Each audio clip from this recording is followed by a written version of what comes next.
I also want to clear something up because there was a big thing about us skipping out on interviews yesterday, and it wasn't intentional. Since the inception of LCS and now LEC, there's always been where if you lose, you usually don't do interviews. So you don't get requests, you don't do them. If you had requests, you cancel them. So what happened is we just went outside, we had a talk as a team, and I think a rider called a shuttle for us, and we just went home. Okay. Not thinking we had to do interviews. Mm-hmm. We had no bad intentions, there was no rage quitting or anything. Had we been told like, hey guys, LEC now, if you guys lose, you have to do interviews, we would have stayed. That's really not a big problem. But so I think there's always two sides to a story. Hello everyone, this is Darius from the Shotcaller, and I'm very grateful to be joined by Joy, YoungBuck of course, after a 0-2 start to the LEC for Fnatic, something a lot of people didn't expect. What is the team morale right now? Well, right after loss, it's a little bit low, of course. We went into the first day with very high expectations. I think we had somewhere above 85% win rate in scrims. And not only that, I felt like we were hitting our goals. We were our macro fundamentals in scrims were very solid. At least that's what it looked like. And then on stage, it just fell apart. I think we had some drafting issues, some champion pool issues that actually held us back this week. So that's something we're going to have to work on the next week. Yesterday must have been a particularly bad situation for you guys, given that, the first game didn't go your favor whatsoever. Luckily for Fnatic, the whole redraft happens, and the incident, even though, there were some issues there. Would you like to elaborate on that whole situation, maybe? Yeah, so the players were lagging from the start of the game, and they had been complaining to the referees. I think at the moment that they paused, the game was won for SK. I think that's really fair to say. Having said that, I think around the 22-minute mark, there was a Swain TP behind them, and had Swain not lagged in that fight and Lucian not lagged, we would have traded 4-for-1, and the game would have been wide open because we had gotten Corki's bounty. But because of the lags, Bwipo couldn't flash after the Corki and get his bounty. So then you would actually have maybe a playable game. And that's the first time I think we paused. And then instead of getting like 3-4 kills and let's say a shot at the Baron or a tower or two and a bounty, it just didn't happen. And we paused, we had to play on, and then we had to pause again because our players just couldn't teamfight. They couldn't press their buttons without getting leg spikes. So Reckless was saying, all I can do is press my ult because I can't even auto, I can't dash, I can't do anything. And the referees investigated it and told us, listen, if this is the problem, we're going to remake. If it's just normal lag, we just have to play through it and deal with it. And about 5 to 10 minutes later, said, guys, we've probably found the problem. We're going to remake. I think it's really important that the fans know that we did not request the remake. I think that's really important because it would feel really dirty actually to win the second game. Thankfully, well, maybe not thankfully, I would still want the win on the board, in the end the win is a win, but it wouldn't feel that good. Mm-hmm. Just for the record, I mentioned this in the Selfmade interview I did yesterday as well. It's an official Riot ruling. You guys didn't have any say in it, but it's good to stretch it one more time, of course. That said, second game also didn't go in your guys' favor, and that must have kind of really crushed morale, I would guess, or like almost losing two games a day, or like at least having not the best performance 2 games rather than just 1. How did you plan to bounce back, and what kind of went wrong against Origin? I think preparing draft was very difficult. I think we were lacking in champion pool department, which is partly my responsibility to make sure that the champion pools are ready. In scrims, it didn't feel like people were abusing any of that, and we could get away with whatever we would draft. Also, for example, on stage we played Galio into Corki. If that happens in scrims, a lot of the Corkis, because it's a scrim play, way more aggressive and just end up dying 1v1 all the time to Nemesis. But on stage they play very safe and get the scale up. So it's more like the adjustment from scrims to stage in that department, but also just we are actually lacking in a lot of areas when it comes to actually being able to pick certain champions and counter pick other champions. Mm-hmm. Okay. What do you make of Nemesis' performances so far? I think he was put in situations where he was very powerless, especially the Galio Corki game and the Galio Vayne game. I think he was put in a position where teammates had to create action for him so that he could show his skill level. And then the Akali game, he said, listen, I'm going to get pushed in until Gunblade, and then I'll be able to get priority. And he did that, and he performed well on the Akali. So I'm not really worried about Nemesis at all. I think he played very well. He's communicating good as well in the game. So not worried about him. Having said that, from the outside, when it may not look the greatest because he's put in a very powerless situation where he cannot have much influence on the game. At least early on in those, or in some of the situations, for sure. So Fnatic fans are realistically a bit worried now. Why shouldn't they be from your perspective? Well, like I said, we are winning a lot in scrims, and I would say that our fundamentals were very strong. It's just a matter of translating it to stage, working on the champion pool issues that we have right now. And I also think, and I already said this to the guys, SK and Origin are probably 2 top 4 teams. And after this week, they probably both make a case for that.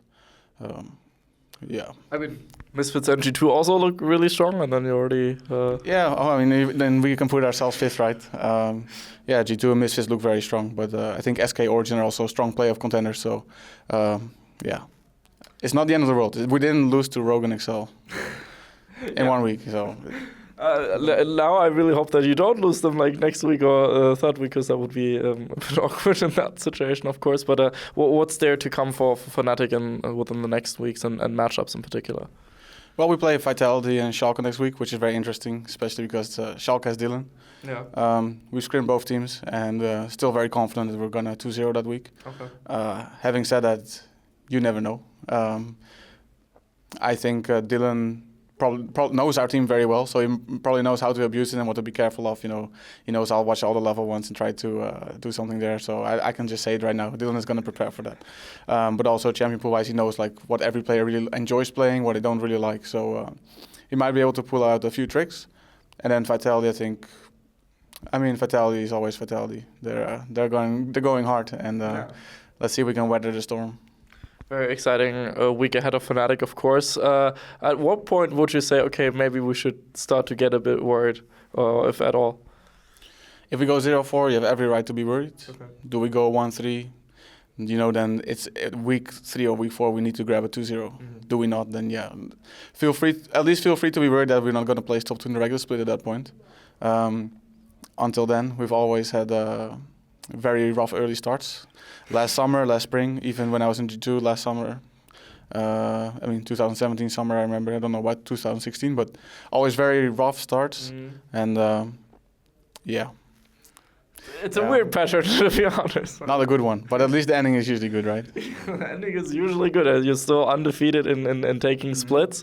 Let's see whether they can keep going. Of course, that's the aspiration for Fnatic, always will be. But, for the off-season, picking up Nemesis and really manifesting on Bwipo as the main top laner, what was like the off-season like for you building that kind of roster? When did you set, okay, we want Nemesis 100%? What was the situation like for you?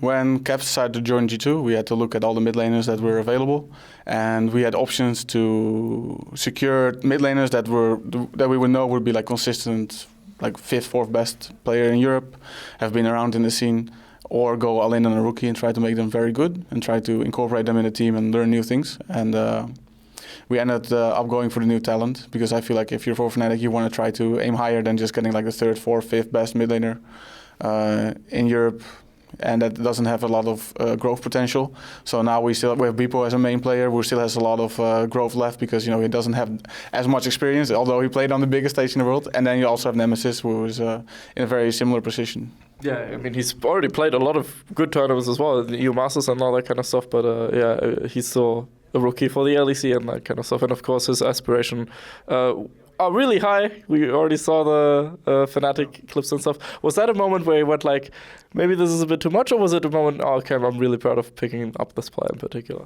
No, I'm very proud of him. I mean, we went to World Finals last year, so to set our goals lower than that would be unfair, especially to ourselves. Like, why would we say, let's go for quarterfinals this year? I just don't think that's how goal setting works. Sure, but winning MSI?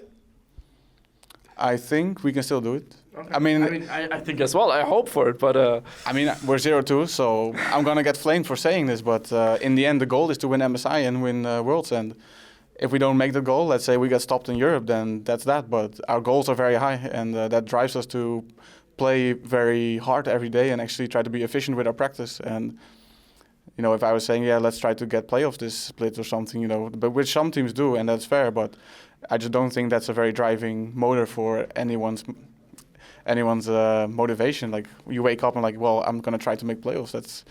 These guys don't want that. They've been on the world stage final. They want more than that. Yeah, I mean, that shouldn't be the goal of any Fnatic fan as well. They would be really disappointed in that regard. It also kind of reminds me of like how in Spring Split, the team also didn't start out well, and then after like 2 weeks, people were calling for Broxer to be benched and that kind of stuff. And of course, at the end of the year, if you would have told me, hey, please bench Broxer, it would have been a crazy thought. So maybe chill a bit on the Reddit comments and Twitter comments for now, make or like believe in the team, believe in the process. Nice meme from you. Yeah, I mean that's actually true, right? They asked for Broxer's head and this guy's head, that guy's head. We had a rough start, but. I think people try to overblow, or don't try, but everything gets overblown because there's a very small sample size to work with. Look, we as a team didn't look good both games. We looked terrible. We drafted terrible. We played terrible. Does it mean we're terrible? Maybe not. Maybe in week 3 we'll be 4-2, playing for the top again. And that happened both splits last time. And like you mentioned, people put us like ranked 2, 3, 4 in spring last year, and then we were doing really poorly. And I remember the threats were going to see a Rocket Giants final because they were really performing well. But in the end, the top organizations came through in G2 and Fnatic. And I think the same thing will happen this year. I think Fnatic will fight for the title, regardless of the first week. That's usually how it goes. A hashtag for the people that watch until the end? Hashtag comeback. Hashtag comeback. I also want to clear something up because there was a big thing about us skipping out on interviews yesterday, and it wasn't intentional. Since the inception of LCS and now LEC, there's always been where if you lose, you usually don't do interviews. You don't get requests, you don't do them. If you had requests, you cancel them. So what happened is we just went outside, we had a talk as a team, and I think a rider called a shuttle for us, and we just went home. Okay. Not thinking we had to do interviews. Mm-hmm. We had no bad intentions. There was no rage quitting or anything. Had we been told like, hey guys, LEC now, if you guys lose, you have to do interviews, we would have stayed. That's really not a big problem. But so I think there's always two sides to a story. Thank you very much for mentioning that. I wasn't sure whether you wanted to talk about it or anything, because like we as press also don't get informed on the full story, quite frankly. Yeah. So and of course the fact that you are now sitting here with me and multiple players are giving out interviews right now. Not like a ton of them, of course, due to the situation, but there are interviews being given. So thank you very much for clarifying that as well, and I can just confirm it from my press perspective. Hashtag comeback for the people that watch until the end. Thank you very much, Joey, for your time, and best of luck for the next weeks. And we'll talk to each other within the next weeks and see how Fnatic is standing there. Next week, whether we win or lose, right? Whether we win or lose. Okay. Thank you very much for watching. This was Darius from the Shotcaller. Hope you had a good day. See you guys then. Bye-bye. Thank you very much for watching. We'd especially like to thank Krzysztof Buchnevich, Etienne, Thomas Göttel, Dominik Bolze, and Lazy Raven for supporting us on Patreon in particular. If you'd also like to support us and support our work and make sure that we don't have to close down anytime soon, please make sure to check out the Patreon on patreon.com/theshotcallergg. And of course, we thank all these amazing people as well. Thank you very much for your support, and I'll see you guys next time. Bye-bye.